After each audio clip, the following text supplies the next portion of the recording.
Yeah, so for the next talk, we have Ketan, who is the founder and CEO at Union AI and also creator of Flight.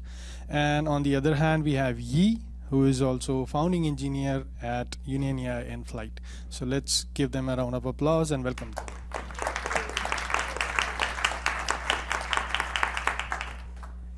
Hello.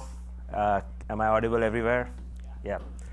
Hi. Thank you for coming. And I know this is noon. Hopefully, I'll whet your appetite for the food. I saw outside. I saw sushi. That looks amazing. So what are we here to talk about? But before that, let me introduce who am I? Why am I talking about this stuff? So my name's Ketan. I'm the CEO and co-founder at Union, but mostly an engineer, 18 years. And the two unhappy tots over there in that photo are my kids. Mostly spending time with them nowadays in my free time when I'm not building Union. We also have Yi with us, who's a founding engineer at Union, a co-founder, and he writes most of the code in Flight, and you'll often see him hanging out in the open source channel, including me. So if you are on slack.flight.org, say hi to us. In a previous life, he was writing strategy pieces at a mortgage desk. He switched his career, and now he's a Rust Lang programmer, or wannabe. What are we here to talk about? Any guesses? LLMs, of course. No, we are at PyData ecosystem. We are here to talk about the ecosystem and the problems in utilizing this diverse, amazing ecosystem of tools and technologies that we're building within the PyData world. But there are, if you see the number of tools, you'll see that there are a lot of problems, right? And we want to find a solution today. And the way we'll do this is we'll work together, and we'll use like first principles to try and come up with a solution. We'll share an existing implementation of such a solution, we think. It's Flight. And then, of course, if you hang with me throughout this next 30 minutes, I promise you I'll show you something about LLMs. One thing I will show you is that LLMs does not need you to be a math major. It's really a data problem. And we are at PyData, so the right problem to solve here. OK, so let's talk about the problems, right? Problem one. If you ever see an orchestra, is everybody a guitar player? No. Is everybody a violin player? No.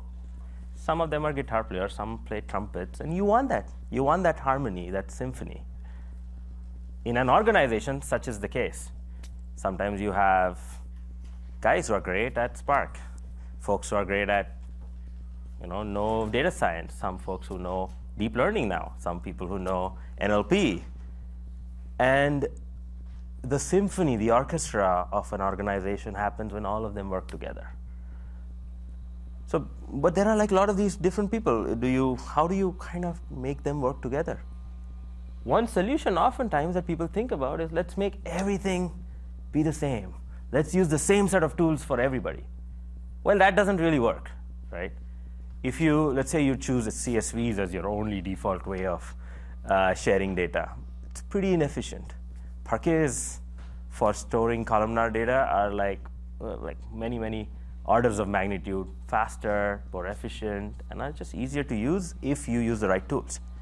Secondly, right, data frames are all the rage all the time for the last few years. There are lots of data frame technologies. I cannot even put them on a slide. This is from Polaris's website. So maybe it looks a little tainted towards Polaris, but the goal was to show that for certain problem sets, it's important to use the right technology. If you don't use the right technology, you end up skewing in performance dimensions, effectiveness, efficiency, and many other dimensions that some tools are better at. The third problem is what I call the problem of overhead.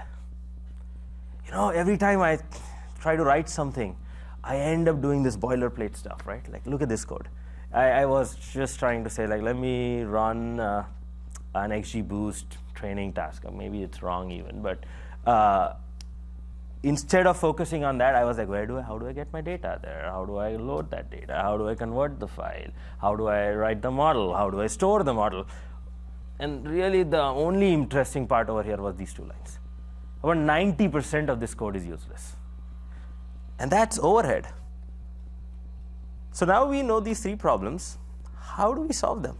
But before that, let's use the first principles approach to solving the problem. What do we know as computer engineers? Right? We know that there is software. Softwares are called programs. Programs takes input, produce an output. Right? In machine learning, there are programs that take features. Now, these features have different definitions in different contexts. The program itself is called the learning algorithm, or the modeling technique, or the neural network, or the regressor, or different names for them. And the final output is actually the model. Right? This is the machine learning context. But the features themselves, where do they come from? Or the model, actually. This is, if you have a model, you take the features to produce predictions on them. Right? That's a downstream activity that you've done on a model. Similarly, the features were actually derived from some raw data. You have the data probably in Snowflake, in Databricks, in data lakes, in Delta lakes, in like hundreds of different technologies. You want to take that and make it into usable artifacts. Those are called features. And a machine learning product is not one of these things. It's all of it put together. Right? You can only derive business value when you put all of them together into one box. So let's use this first principles approach and apply it to a real world problem. I'm a machine learning engineer, data scientist who wants to write a training algorithm. I want my model. I really don't care about the infrastructure, right? I want to write this code. I don't care about GPUs, but interestingly, I need GPUs to work with. So in my ideal world, I want to put a comment saying, this code should run on a GPU. Maybe 1, maybe 8, maybe 16. I don't know the number. But I need data. And I go around and ask somebody, it's like, hey, I can write this data for you. I know how to do Spark. So this other guy helps me. He's like, hey, I'm going to write this cool code on Spark. It's going to take terabytes of data and finally featureize everything. And maybe the eventual data set is only 2 gigabytes, enough to load in memory, and I can train a model. But that person now has to somehow inform the system that I should be using Spark, right? Let's assume there's this amazing way of writing a comment on it that says, yeah, let's use Spark.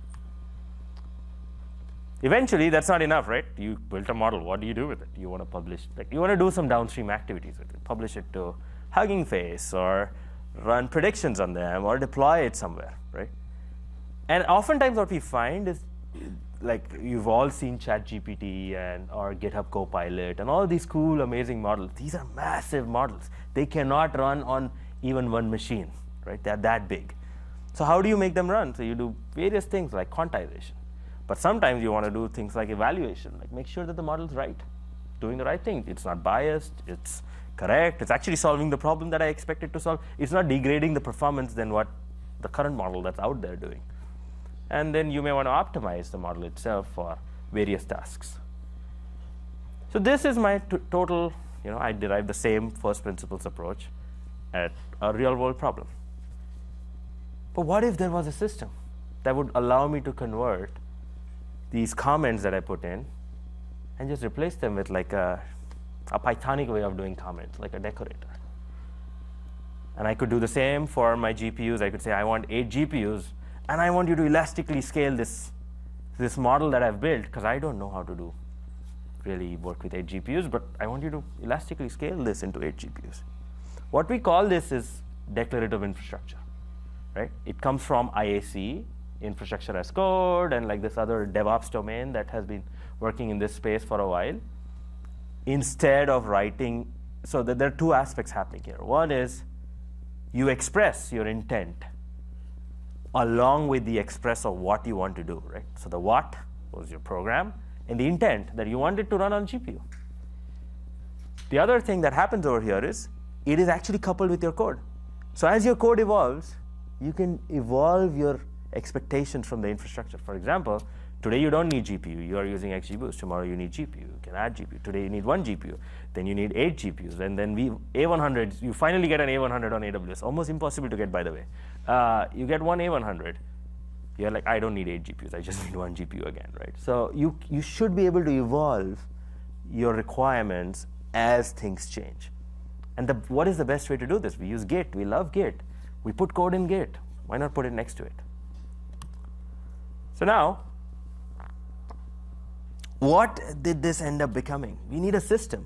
That's like taking a person's brain, or the ideas from his brain, allowing him to use the technology that he wants to write, like the code or whatever, and it is taking and doing the boilerplate part of it, like translating, communicating, abstracting the low-level infrastructure, and then getting both these people working on the same fabric.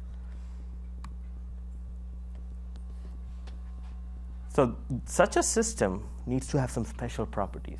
And these properties are, as I think at least, are that it needs to be a central fabric. You don't want every team to reinvent the same thing again and again and again and again, right? You want a central fabric. And when I say reinvent, it's not only reinvention in terms of creating the same technology or rewriting the new technology. Even using an existing technology for every team again and again is hard. For example, I'll tell you, like, if you use Spark, if I tell every team to say, like, okay, you will all use Spark from tomorrow, they will all be like, okay, how do I start a Spark cluster? Where do I start it? And that's where companies come in, where they start selling you Spark clusters, etc. And that's the business, right? Second part is declarative infrastructure abstraction. I think I have impressed all of you guys on the idea that this is needed. Third one is data aware. And data aware here means, and we'll talk more when Yi talks more about it, but data aware here means that I understand what you're trying to do, what you're trying to communicate, and I will take the boilerplate away. Extensibility, because we just talked about the number of amazing tools, we should be just applicable to almost all tools. We should be able to handle them. And then finally, above all of this, it needs to be simple to use. If it's not simple to use, nobody will use it. And you will not be able to get your organization to, take this over. So we've been working in open source, and we've seen a lot of companies get this right. It's taken some time. It's been happening over the last few years. And their secret, at least we think, they use this thing called as Flight, which is a great segue into Yi coming over and sharing what is Flight. Thank you very much, Ketan. So just to recap, we've talked about the problem. We've reasoned about how we think we should solve the problem, and we've hinted at what a solution at least should theoretically look like. So what is Flight? Flight is, in essence, our solution to that problem. And we believe if it's not the correct solution, is at least a correct solution. Flight was born out of issues that were encountered by the ML engineers and data scientists on the ETA team while at Lyft. This was circa 2015. And as we solved those problems, other teams came in with their own use cases, and as we solved those problems, other teams came in. And what you now see as Flight is actually the third incarnation of the platform. Throughout that time, we realized many lessons, one of which was data scientists and ML engineers don't care about infrastructure. They care about the little black box in the top left corner. They care about their business logic, they care about their code, and they want enough resources to run their code. But they don't care about pods, they don't care about auto-scaling groups, and they definitely don't care about the correct annotations to put on your reverse proxy to get gRPC ingress to work. That's just not in their domain. So what is Flight? Flight is the system that allows them to not think about any of those things and only think about their code. So Flight will handle things like I/O, it will handle caching, it will handle versioning, it will handle spinning up GPUs, it will handle spinning up spot nodes when you need them. So that is Flight at a high level. What's the next one? So at a high level, that is Flight. At stepping down, let's talk about the individual components of tasks. Of Flight, the executable units, and then we'll hop into a few examples. So what is a task? A task is the atomic unit of work in Flight. And it's not a coincidence that this looks like the slide that Ketan presented earlier. You have some inputs, you have some business logic, and you have some outputs. So all tasks in Flight are strongly typed, and they're all versioned, and they all have an interface. The little whale there, most tasks are containerized, so there is a container that will run the business logic. Not all tasks are. The canonical example of a non-container type business logic is like a SQL task. So if you run a Snowflake query and you dump the output to a blob store somewhere like S3 or GCS or BigQuery, that is a non-containerized task. What is a workflow? A workflow is a series of tasks put together into a data flow. So data flow is a first-class citizen. Similar to tasks, they have an input, they have an output, they're strongly typed, and they are versioned. And I forgot to mention, both tasks and workflows are locally executable. So you can run them and iterate on your code on the machine, on your laptop, before sending them off to the platform. There's a code snippet here, and you don't need to look too closely, but the point of this snippet is that workflows, you declare them in Python, and they look very much like Python. It's not quite actually Python. It's more of the Pythonic DSL. So there is a slight difference. Workflow code is run at compile time. So at compile time, when you tell the system you want to run, when you give Flight your business logic, it will run the body of the workflow function. The body of your task functions are run at runtime. So that's an important point to distinguish. One of the questions, just a quick aside, one of the questions that we see often when people start using Flight is how do I, I'm coming with this repo. How do I know what to split out into tasks and workflows and such? And the answer there is a good guideline to start with at the very least is think about your resources. So obviously if you have a chunk of code that is very memory intensive and doesn't need GPUs, and another chunk of code that is very GPU intensive, then obviously those are natural boundaries, and that tends to be a pretty good guideline, and that people tend to get the hang of where to split, how to split their code pretty quickly. There's one more element that I want to introduce, and that's a launch plan. Like launch plans, it's inputs, and there's a workflow, there's an output, it's strongly typed. So a launch plan is just a thin wrapper around workflows. When you run a workflow, you're not actually running the workflow, you're running a launch plan. Every workflow comes with a default launch plan.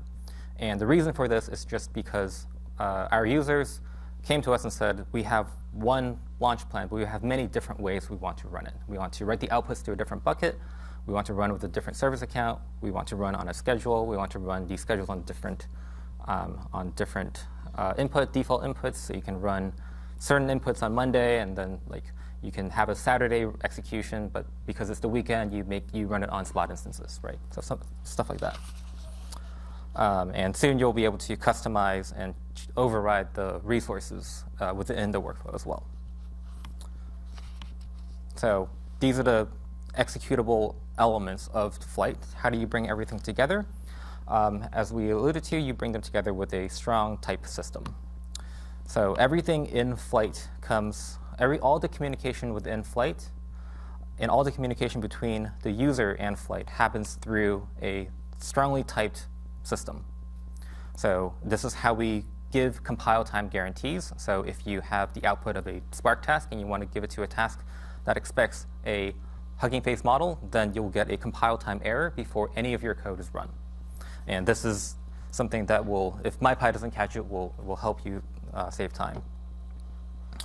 The workflows are also, the primary entry point for most users is the Python SDK. There is also a JVM SDK for people to use.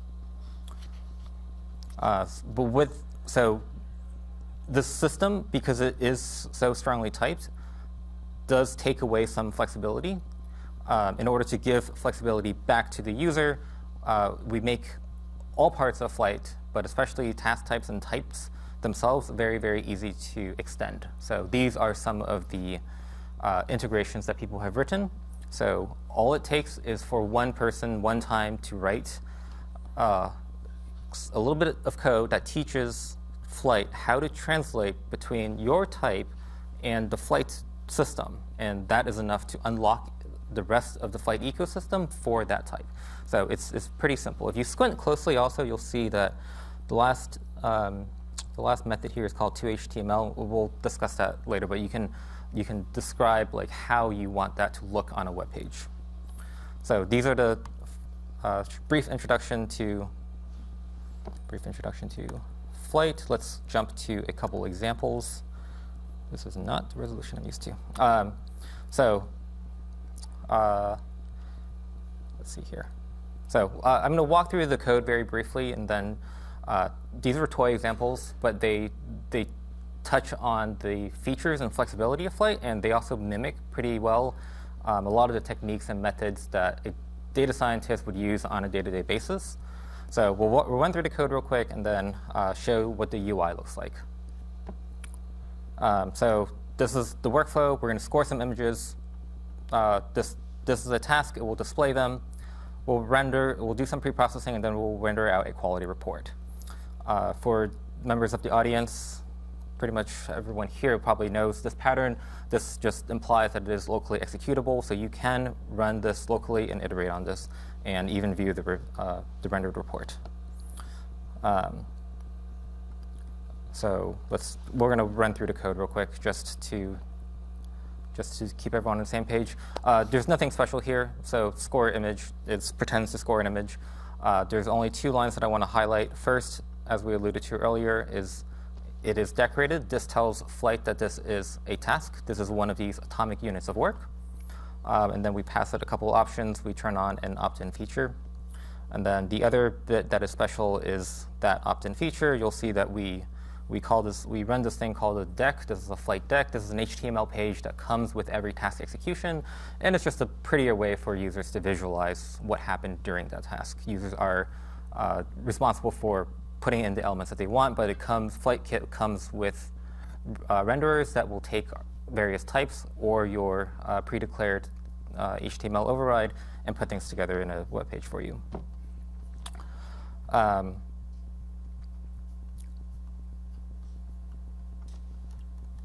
From there, I want to jump to this task. This is a little bit special.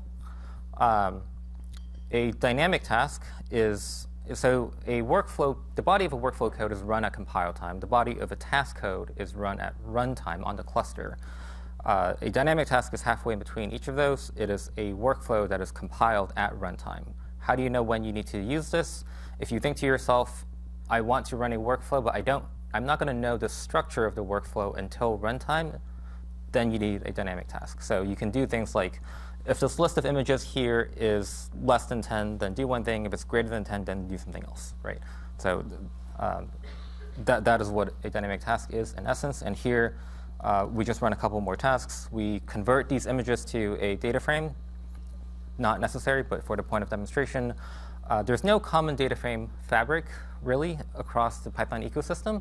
So we had to create one that's called structured data set. You can pass in any data frame for which there is a transformer, a type engine transformer that we alluded to earlier, to the structured data set object. And then we're going to grab its location and pass it on to a paper mill task. And a paper mill task that looks like this. And this code doesn't do anything terribly complex. Read in the Parquet file, and then run some pretty simple logic. So that's all well and good. You have your task. That's great. It runs locally. That's great. You're pretty confident that it works. How do you get this to the flight system? So the act of getting it to the flight system is registration. And when you register, 3 things happen. First, Flight will go through your code and extract out all the tasks and workflows and launch plans, all the components. It'll compile them. It'll ship them off to the server, and it will make sure that the inputs and outputs match. And if they don't match, then you'll get a friendly error. The second thing that it does is that we realized that users change their code way, way more frequently than they change their underlying requirements, right? So they build their images with new pip requirements maybe once every 2 weeks. They change their code like every hour, every half hour. So the second thing that this does is, by default, and you can turn this off, it will zip up all your code and ship them off to the blob store associated with the flight backend. At runtime, it will then download that updated set of code and use that instead. So think of this as like the last layer on top of your Docker container. This also allows us to run, if you go back to this code here, you'll see that we had to declare a container image. If you do not declare a container image, you will default to the default container image that we provide.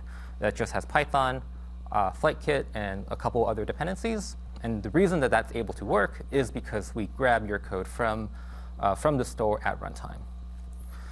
So you can specify a string here. You can give this a string, and then it will associate your task with that container image. If you don't want to deal with building images, this is a new feature that we just launched. It is still in beta, but you can declare an image spec. So users that don't want to think about a Docker file don't have to. You just give it the pip dependencies that you want, the apt dependencies that you want, and where to write it to. And it will build using a, again, pluggable system, because everything in Flight is pluggable. Currently, we use the TensorCode NFD environment. This will build the image, push it, and then associate your tasks with that image. So putting this all together, registering it, and running it, what does it look like? Of course, you get a you get a UI that looks something like this. So notably, like for instance, this is where your deck would have come in. These are the rendered images from the display task that we saw earlier, if this would actually load.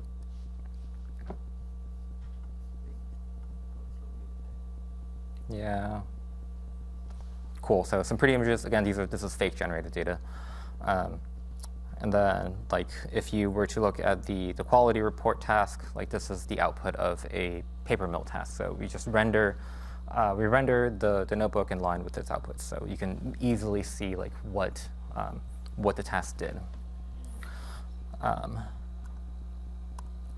then I want to jump over to one more example, and that is over here. And actually, let's start with the dashboard here. So this one is maybe a little bit more canonical.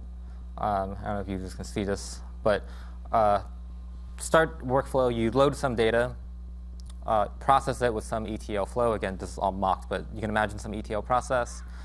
Split the data out into training and validation sets. Train the model twice using different hyperparameters.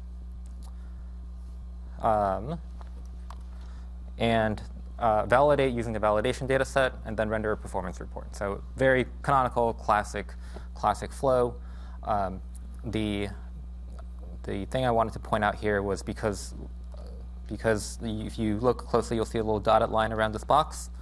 What that is one of these dynamic tasks, and the reason we have that is this is one of those instances when you don't quite know what you need to run until you at runtime, when the inputs are put in by the user. So we have some default inputs here, but or maybe we do, maybe we don't. If you can give it a list of your regularization parameters. And the other special thing I wanted to point to real quick was this side here. If you don't want to, this uses the same construct. If you don't want to manage your images in the Python objects, you can also manage them via YAML file. So this will do the same thing. You put in your pip and apt dependencies, and it will build and push the image for you to the destination of your choice. And we'll take a look at this performance report here as well. No, do we not?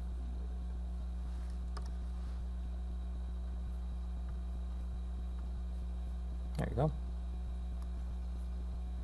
So not much change. In this case, this is, again, a fake example. So between the two hyperparameters, not much has changed, but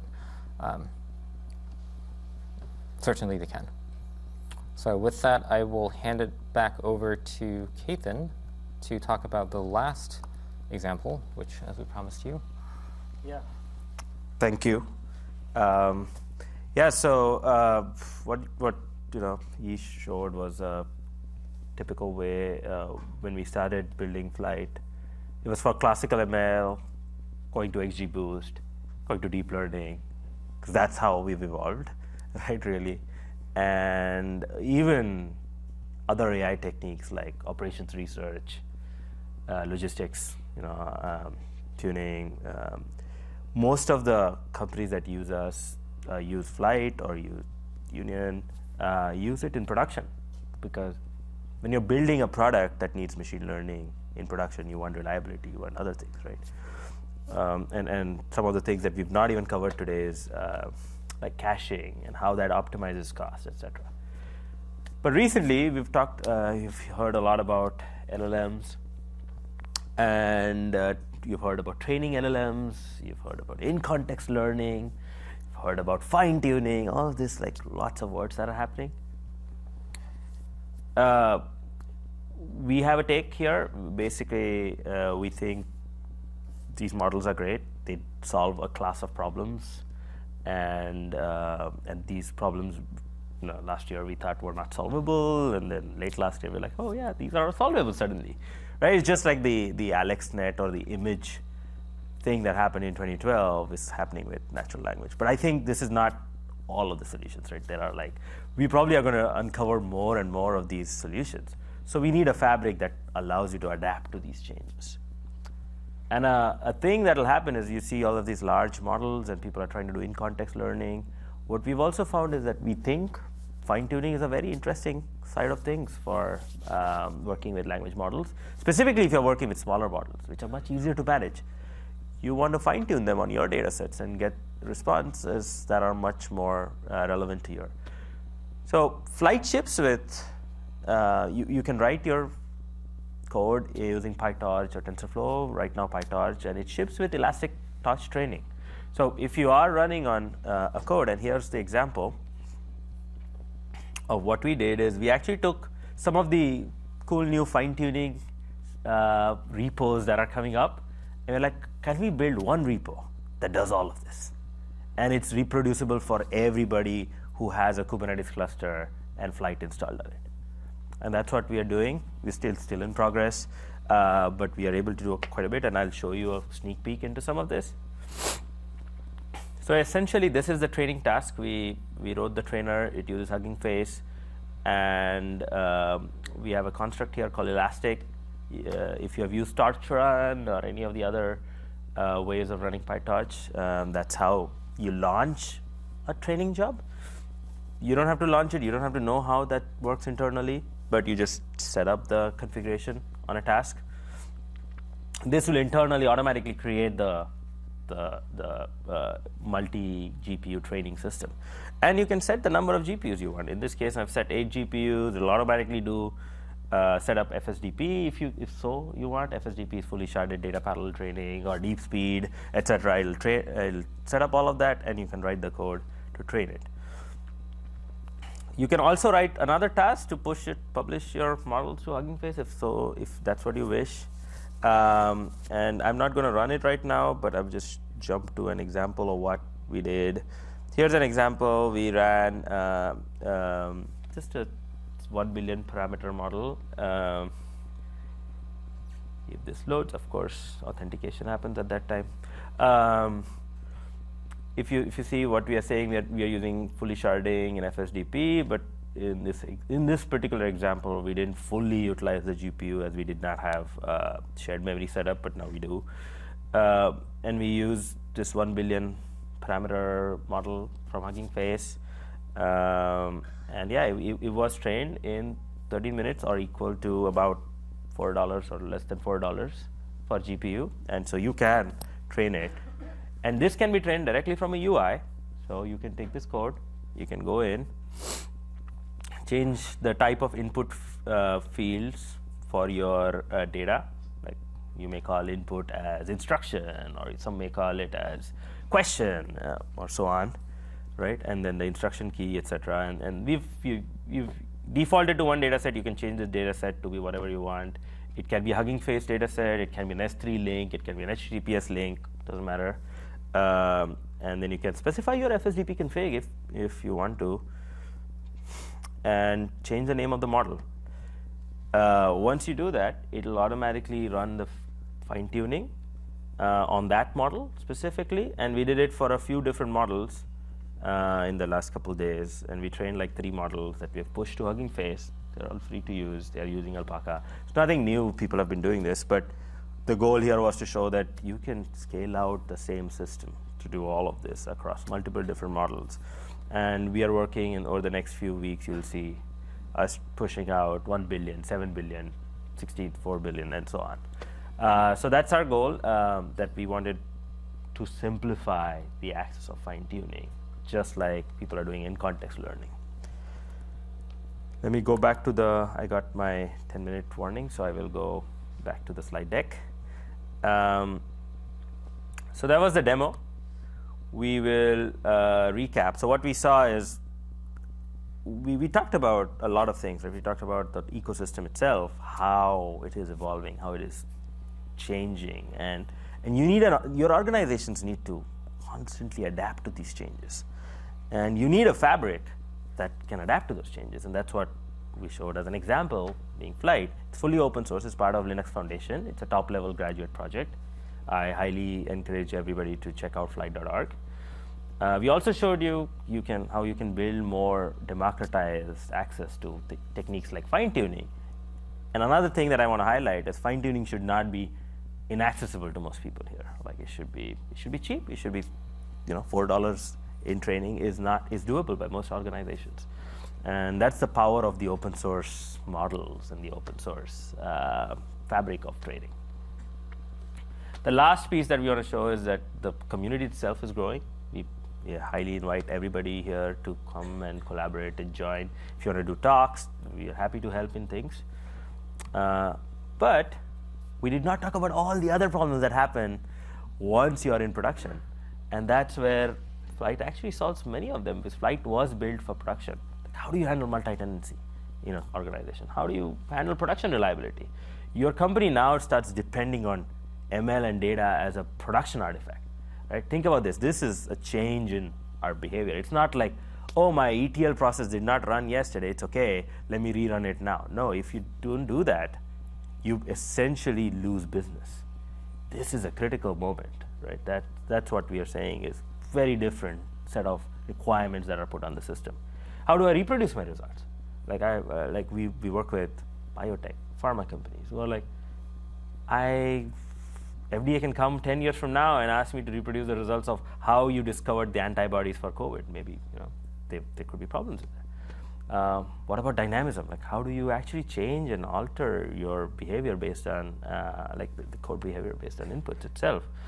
How do I extend it for my internal infrastructure? Like this is the number one problem. I have like 15 different services already, but Flight doesn't comes with opinions, but it comes with extensibility. So you should be able to extend. And finally, how do I optimize my cost? I think the number one problem this year that we're seeing many people do is like, how do I optimize? How do I use Spot machines now? How do I send certain things to Spot? And it kind of handles all of that already out of the gate.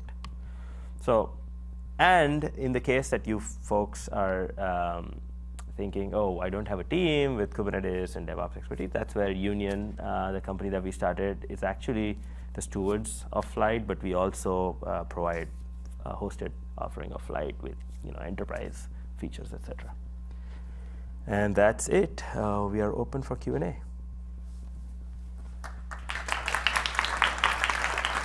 Thank you, Ketan and Yi, for this amazing presentation. And definitely that making accessible the LLM fine-tuning is going to be very helpful for individuals as well as the companies. So do we have, yeah.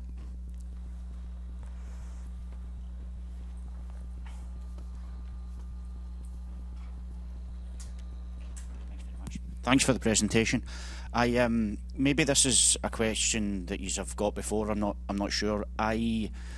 When we're looking through the syntax for the annotations and this type of thing, it reminds me of a lot of Python I've seen deployed in the Apache Airflow system, which has become very, very popular as well. And where's the shared ground here between Flight and something like Airflow?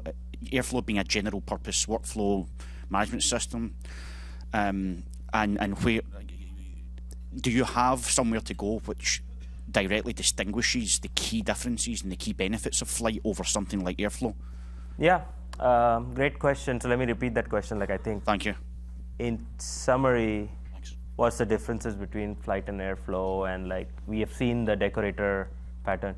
I think it's kind of weird thing to say, but we probably started with the decorator pattern earlier. I think Airflow 2 is where we introduced, and I'm really happy that almost everybody realizes that making data as a first-class citizen within a data orchestrator is a good thing, right? So, so we are positive on the change that Airflow has done, but we started with different goals, right? We said we want to abstract infrastructure.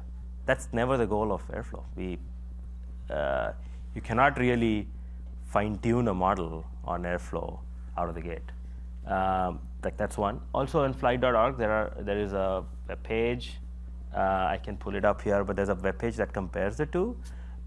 We work with the Airflow ecosystem. There's an Airflow to flight operator, which we have tried to upstream into Airflow, etc. It's all available for free.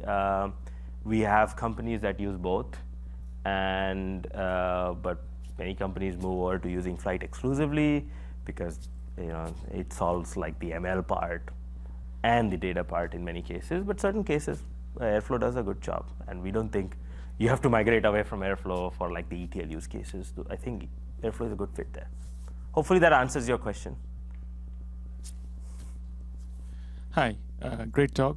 I'm trying to still understand, when you allocate resources, let's say for a task, you say I need let's say 100 GB of memory, or I need so many cores or whatnot, right? How does that compare to auto scaling, where instead of specifying it, you predefine it here itself, right? In terms of cost versus wastage, Yep. what is better approach? Great. I think that's a fantastic question. Let me repeat the question. How, the 100 gigabytes? So there are two parts to this question, I would say. When we say declare task resources, 64 CPUs, 100 gigabytes of RAM, how does that happen, and is there a cost advantage of doing so? One is, yes, it cannot just automatically happen. You need to have resources. But flight ships with the admin system itself, like the service, will not allow you to create tasks for which the administrator has not explicitly mentioned that is they are supported. For example, if you request for 16 GPUs, there is no machine in the world that has 16 GPUs today, right? And it will not allow you to do that right off at the registration time. But if you do enable it, you can set these policies completely on your own. So for example, you can say, I do not want anybody to use more than 2 GPUs. If you do want to use 16 GPUs, in that elastic config, you can say nodes equal to 2, 8 GPUs equal to 8, and then you'll have 8 and 8 16 GPUs, right? So that's how it's get. Second question, the benefit of doing ephemeral infrastructure over static infrastructure. We think there are huge benefits of doing ephemeral infrastructure because the way most machine learning and data products work is you do not need a consistently high-scaled infrastructure. Because of auto-scaling built into the system, because we use Kubernetes underneath and the cloud autoscalers, etc., you scale to 0 when nobody's using it, and you scale to the highest limit when anybody's using it. And with multi-tenancy, you can actually put limits on what a particular project within the flight ecosystem can spend. For example, one project could request only 1,000 CPUs, and another project can request 1,000 CPUs. Your total cluster capacity might be only 1,500 CPUs, and that's okay.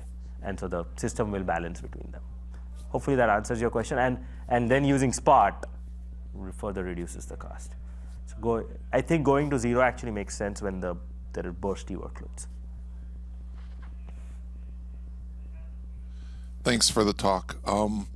Question on hyperparameter optimization. So in cases where you're not just trying to explore a fixed set, but you're doing Bayesian optimization, so you don't know what the 11th one you want to try is until you've tried the first 10. Can you talk a little bit about how that's done in your world? Yeah. So So flight is an orchestrator that connects with your infrastructure. You have to remember that. What that means, let me repeat the question also. It's about hyperparameter optimization. In deep learning, hyperparameter optimization is very kind of crowdsourced.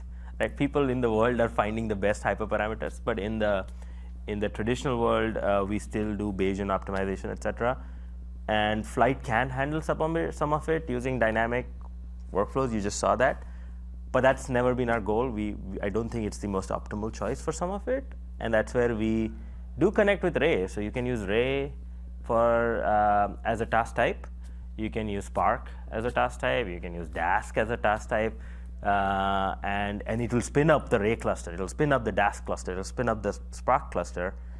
It will run locally on your laptop, and it will run remote, as if those clusters are spin up with your requirements.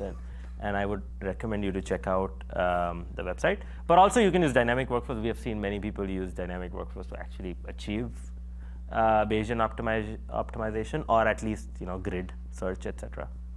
So, and it also ships with a thing called as map task, which allows you to fan out to thousands of containers concurrently, which is very suitable for grid search, for example. I think we are done with the questions. Thank you once again, Ketan, Ingi, and thank you for the presentation. And let's head out for the lunch. Thank you so much.